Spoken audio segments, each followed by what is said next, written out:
হযরত মুসা আলাইহিস সালাম আল্লাহ তাআলাকে বলেন আল্লিমনি কালিমাতান, আমাকে একটা শব্দ শিখিয়ে দিন যেটা দিয়ে শুধু আমি আপনাকে ডাকবো। রব্বে কারীম বলেন মুসা তুমি বলো লা ইলাহা ইল্লাল্লাহ। হযরত মুসা বললেন আল্লাহ আমি তো চেয়েছিলাম এমন একটি কালিমা তাখুসু বি,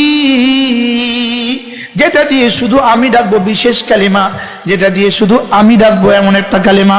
আল্লাহ তাআলা বলেন মুসা তুমি কি ভেবেছো, লাউ ওয়াদাতা ফি কাফাতিন, এটাকে যদি কালিমায়ে তাইয়্যিবাকে যদি এক পাল্লা রেখে দাও, আরেক পাল্লা যদি সাত আসমানকে রেখে দাও, সাত জমিনকে রেখে দাও, যদি ওই সাত আসমান সাত জমিনের সাথে মা বাইনাহুন্না যা আছে সব রেখে দাও, জিনগুলোকেও রেখে দাও, মানুষগুলোকে রেখে দাও, পাহাড়গুলোকেও রেখে দাও, জান্নাতগুলোকেও রেখে দাও, জাহান্নামগুলোকেও রেখে দাও, ওদের উপরে যদি আমার লৌহ কলমকেও রেখে দাও, আমার আরশটাকেও রেখে দাও, কালেমার আল্লাহই ভারী।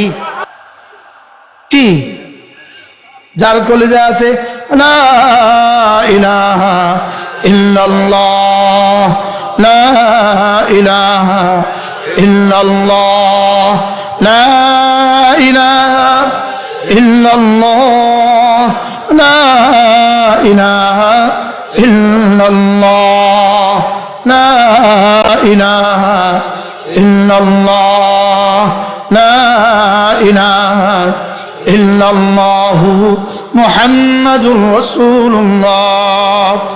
এটার যদি এক জাররা এটারও যদি এক জাররা কারোর হৃদয়ে থাকে, এই মানুষটা জাহান্নামে যেতেই পারে না।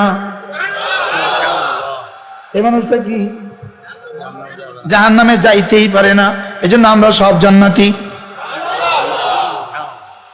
আমরা কি জান্নাতি ইনশাআল্লাহ, বলেন ইনশাআল্লাহ।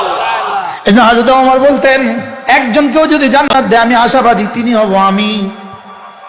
হযরত ওমর বলতেন আমার ভয় হয় যদি একজনকেও না জানি জাহান্নামে দিয়ে দেয়, সেও না জানি আমি হয়ে যাই। এজন্য আল ঈমানু বাইনাল খাউফি ওয়ার রাজা, ঈমান হলো ভয় আর আশার মাঝামাঝি। একদিকে আশাও 100, আরেকদিকে ভয়ও 100। আল্লাহ আমাদের রশিদিয়া হযরত আল্লাহ দামাত বারাকাতুহু বড় সুন্দর বলেন, হযরত বলেন যে আশা মানুষকে কোনো ইবাদত ছুটতে দেয় না, আর ভয় মানুষকে কোনো গুনাহ করতে দেয় না। হযরতকে পরবর্তী প্রজন্ম মুজাদ্দিদ বলবে, মুজাদ্দিদ ইনশাআল্লাহ। আল্লাহ হযরতের হায়াতের মধ্যে বরকত দান করেন। হযরত বলেন যে আশা, বলেন আশা কোনো ইবাদত ছুটতে দেয় না, আর ভয় কোনো গুনাহ করতে দেয় না।